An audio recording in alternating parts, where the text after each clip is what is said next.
Welcome. This is Rational Functions, Lesson 4.2. All that we're doing in this one is we're translating the graphs, which most of you have been in my classes before, so you've done translations with the HK format. I just want to point out what the HK format looks like with one of these rational functions. So we have the H on the bottom. It's really easy to see it here. The nicest part that I like about graphing rational functions is that the domain and range are obvious as soon as you graph, and I'll show you that as we go here. Let's just get into an example. So here's a function that we're going to graph, and first of all, we want to look at this fraction part of it and discuss what value could we not have in that fraction part. Remember, a fraction can never be over 0. So we look at this and we say x minus 3 equals 0. What value of x? And hopefully in your mind you're already saying, well, that would be 3. The other way you might look at that is that we've got to shift to the right 3. That means that when we shift it to the right 3, that is actually the asymptote from the very first unit when we looked at 4.1 and we looked at these graphs. When we shift it, we're actually moving this vertical asymptote to the right 3, saying this function can't have a value of x being equal to 3. So down here at the bottom, for what value of x is the given function undefined, that would be that 3. And that's because the denominator can't equal 0. Okay, so for this particular one, it's 3. Now, the other thing that occurs here, as we put in values, we find that other asymptote. We find the horizontal asymptote. In your mind's eye, I hope you're picturing this graph as you look at a rational function, and you're saying it's got to have a vertical and a horizontal. So the next t-charts here, they're simply doing to help you actually kind of come up with the other asymptote. And once you see what the trend is here, then you'll be able to know that asymptote really easy. If you already know the k-value, you might be feeling frustrated right now. Just hang on for a minute. We want to make sure everybody's on the same page. So, well, let's say you didn't understand the HK format and you didn't know that it was going to shift that asymptote, that horizontal one, up to positive 2. Here's how you could find it, is you're plugging in values, and they do give us nice numbers, so we don't need to get up there to find it, but 103 minus 3 would be 1 over 100 plus 2, which we might as well write it as a decimal, 2.01. This would be 1 over, well, 1,003 minus 3 would be 1,000 plus 2 would be 2.001. Okay? Anyway, as you proceed with this, you'll see the pattern. Hopefully you already have. Fill in that. And then over on this side, start on this pattern, it's 1 over negative 97, and negative 3 would be a negative 100 plus 2. So 2 minus 100th would equal 1.99. And 2 minus 1,000th would equal 1.999. So you can follow that pattern. So what we see here is that as x increases to a positive infinity, y is increasing, or I mean the f of x value is increasing towards that 2, which is the asymptote at 2. Over on this side, as x is increasing towards negative infinity, so if you're picturing this in your graph, x is approaching this direction on this axis, and you think about that curved line, it's coming up right by your horizontal asymptote again at 2. So the graph's horizontal asymptote is y equals 2. You want to be able to prove that in the T-chart tables to me on quizzes. You also want to just be able to prove why you're saying what you're saying when you're explaining that K-shift. So that brings us on to the next part. Here they go through and they prove that the vertical asymptote is at 3. It hopefully already makes sense to you that it would be because the denominator can't be 0. But let's go ahead and plug these in so that you can fill in this table. 1 over 3.01 minus 3 would be 0.01. How many hundredths are there in 1? Go ahead and divide that out if you need to, but there's 100 hundredths in 1. So adding 2 to that, that'd be 2.01. And now you'll, that would be 102, because that's 100 plus 2 would be 102. So go ahead and go forward with that. This would be 1,000 plus 2, 1,002, then 10,002, 100,002. On this side, it'll be a negative 100 plus 2, which would be a negative 98, then a negative 998, just taking 2 from each of those powers of 10. Now, when you get to graphing, let's just go ahead and go down here and get our shifting graphed, and I'll show you what this next thing is that they're doing. Here we have the vertical asymptote at 3. Just go straight to the 3, put a good solid dashed line in there, and show that that's where x equals 3. Go to your horizontal asymptote, positive 2, put a solid dashed line in there.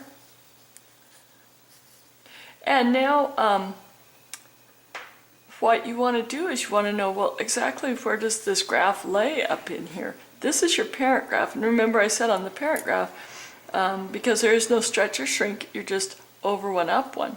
Now this one has no stretch or shrink, so you might be saying it's probably going to go through that point, probably going to be over 1, down 1 through that point, but let's verify that. To verify that, you want to go with a reference point. The next whole number above your vertical asymptote is 4. So we plug that into the equation. 4 minus 3 is 1. 1 over 1 is 1, plus 2 is 3. Now you count that 4, 3 from the original origin. So you go over 4, up 3, and we do end up on that point. You can go ahead and fill in your graph. Going to the left of the vertical asymptote, we have the reference point of 2, because we subtract 1 from it. So at 2, we plug in 2 minus 3 is negative 1. Negative 1 under 1 is negative 1. Negative 1 plus 2 is 1. And again, go to your origin to count that. You go right 2, up 1. And it does go through the point that we were predicting. And so there's your graph. The graph that they had is the parent function. And so they're asking right here, okay, what is the transformation of this new graph from the parent function? And I would expect you to write, to fill in the transformation, the translations, how it slid to the right, how it went up. Make sure and post those in there. What is the domain and range? The domain and range on rational functions is really nice because you found it as soon as you found your asymptotes. Now the asymptote is x equals 3. Your domain is that x cannot equal 3. And for your range, the horizontal asymptote is y equals 2. It is that y cannot equal 2. Okay? Going on with this, you have seen how to graph this situation. Now they want to switch the stretch from being 1 to being a value. So they're going to give us a value of 3. We go ahead and we identify the horizontal asymptote. So again, ask yourself, what would cause this to be 0? or if you already know the H shift, then you can fill it in. Or, I'm sorry, that would be for the vertical asymptote. That would be x equals -2. Up here on the horizontal would be y equals 1, because that's your k shift. So horizontal always goes this way across the y-axis, so you know it's y equals. Vertical is up and down, so you always know that it's the x equals. Okay, so we go ahead and we come down to our graph. We put in our asymptotes. So we go up 1, y equals 1.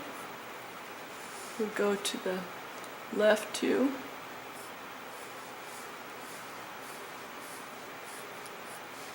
x equals -2. And now this is where you have to be really careful to get your reference point, because here's the no stretch, would be out from this cross of the asymptotes. It would be down 1/1, up 1/1. We know that it's got to be outside of there where it's a stretch of 3. So we come up here and we say our vertical asymptote is at -2. Going to the right of it would be -1. Going to the left of it would be -3. Now we plug these in. We get -1 plus 2 is 1. 3/1 is 3, plus 1 is 4. -3. -3 plus 2 is -1. 3/-1 is -3. Plus 1 is -2. So now we come out and we graph those from the origin. -1 up 4. And you know that the curve needs to be behind this, so you can just bring a gentle curve right through there. And at -3, it is -2. Again, the gentle curve goes outside of the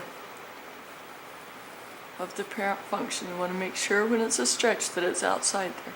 I will be looking for that. And you should be looking for that. Okay. Now it says to describe the transformation, so you're going to describe right, left, up, down. Now the one thing that you're going to do on the next page is they have you fill in just a cool way to find these reference points, and I just want to come back to that. So did you notice that we took your h value here and we just subtracted 1 and added 1? Okay, so to get to -1 we went h plus 1 because we were at -2.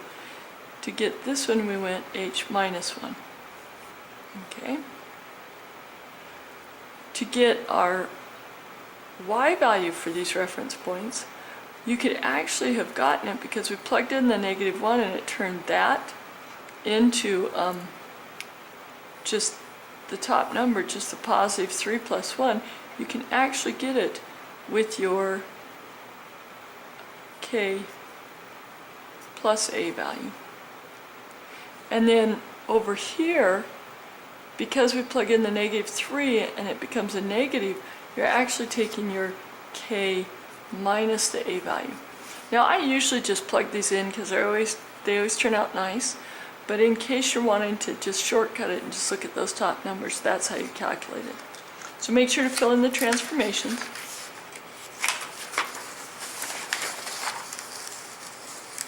Now here's the table I was just referring to. Go back on that back page, what I just had you fill in, and that's what they're looking for right here, looking for the reference points when there's a stretch. And then they want you to fill in the horizontal asymptote, that would be y equals k, and vertical asymptote, x equals h. So that'll fill in that table. Last thing here, we always like to look at how this can be used in real life. It says a student art club has arranged a tour of an art museum. Students who go on the tour will pay $10 each for admission. They will also evenly share the $100 cost to hire a tour guide for the group. A student's cost C is therefore a function the number of students who go on the tour guide. So think about it. You're taking a group of students. We don't know what each student's cost will be, but we do know that the cost of the tour is $100. And our cost per student is going to go down the more students we have. So I'm going to put N in there. Let's make that N, C of N. I don't like S's, they look like 5s to me. And then we also know each student has to pay $10 to get into the museum. Okay? So looking up here, we know that our vertical asymptote is at 0, because N plus nothing equals 0, so it's 0. Horizontal asymptote is at 10, y equals 10, x equals 0. So we don't really plot the 0, it would be right at the beginning of our graph. The 10 we can plot. If you notice, every square seems to be appearing to equal 1, so we're 2, 4, 6, 8, 10, 12, 14, 16, 18, 20. Okay? Our input is the number of students.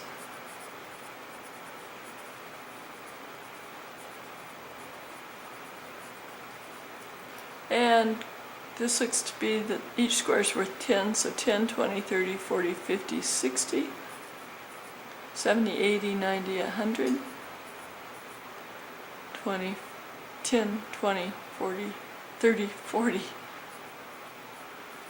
Okay, now we need to plug in this value into the equation, so 100 divided by 10 would be 10, plus 10 would be 20, so you'd fill in 20 right there. Then you'd come over to your graph, you'd find where 10 is, and go up to 20, and put a point. Plug in 20, 100 divided by 20 is 5, plus 10 would be 15, so you come over to 20, and you go up to 15, put a point. Continue to graph, and then the next page just has some questions about that graph. Okay. It says, although you graph the function as an unbroken curve, the graph really consists of a series of distinct points. Explain why. Well, look at your axis down here. This represents number of students. So, can we really connect through 1.5, 2, 2.5? Would you ever have 2.5 students? So explain that reasoning. I want to put cost per student here. Super important that you know what your axes are. Is the function increasing or decreasing? Remember, a decrease goes this way, an increase goes this way. So you'll have to come back to your curve and see if it's going down this way or going up that way. What does this tell you about the cost per student as the number of students going on the tour increases? Even without the graph, you can think about this. If you have a set amount that your trip's going to cost, and it's $100, the more kids you get to go, the amount that you have to pay goes up or down. Think about that. You can figure that out. Come in and see me if you're having trouble with that. Interpret the graph's horizontal asymptote in the context of the problem. Context of the problem means you have to come back to your axis. So, why is the cost per student going to be above $10? If you come back up here and think about why we have the 10 in there, there's a reason, and you need to speak about it in real life terms. It has to do with that cost of admission. Okay? So every student has to pay at least that 10. Okay, in your homework, you're going to practice identifying asymptotes. So here you'll be explaining your vertical asymptote.